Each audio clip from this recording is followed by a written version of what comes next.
As the cooler days of autumn arrive in the northern part of the world, people are clearing out old plants and planning new gardens for next year.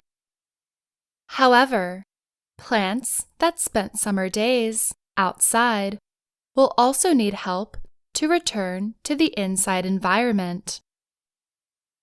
If the plants have gotten larger than their original containers during their time outside, you can replant them into larger ones.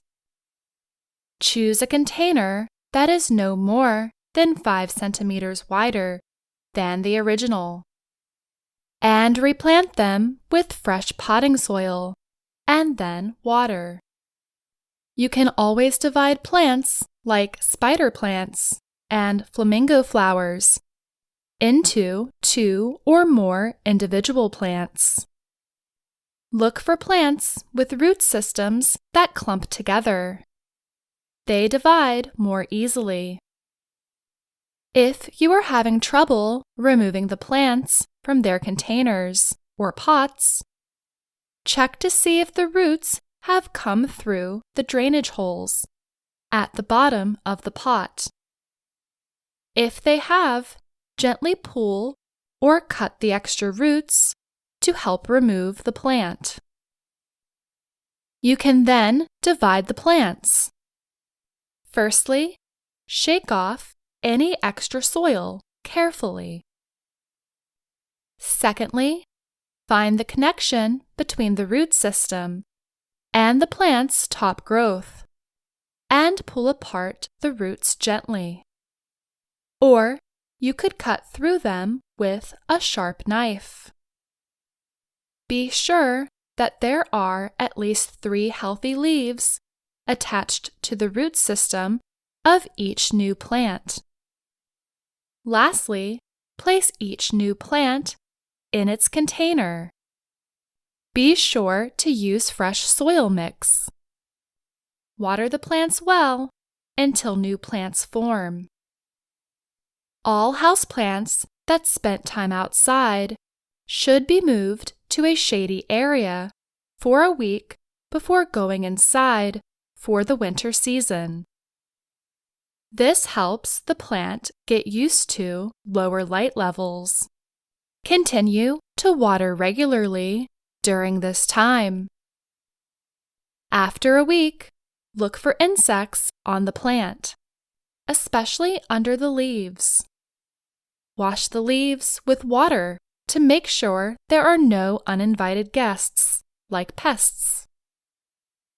If you are still worried about insects, you can spray the plants with neem oil mixed with water. And complete the move inside before temperatures drop below 12.7 degrees Celsius. Houseplants that have stayed inside all summer still need care too. Less sunlight and shorter days can slow their growth. Most indoor plants rest during the fall and winter. This means that they require less water and little to no fertilizer until the following spring. Do not overwater during this time. It could cause the roots to go bad. Check for moisture in the soil by putting your finger into the pot. If the top few centimeters are dry, then you can water the plant.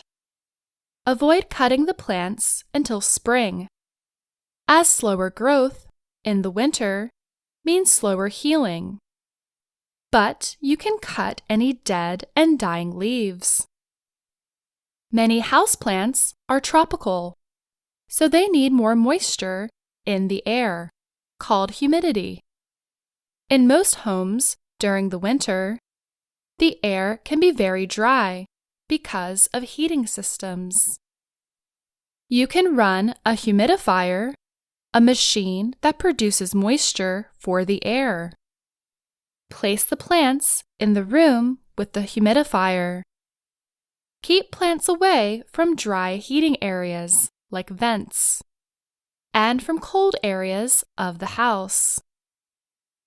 Once temperatures are steadily over 15.5 degrees Celsius in the spring, you can safely move the plants outside again. I'm Faith Perlow.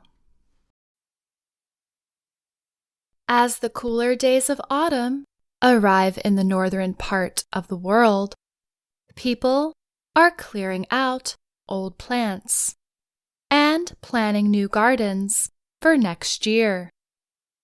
However, plants that spent summer days outside will also need help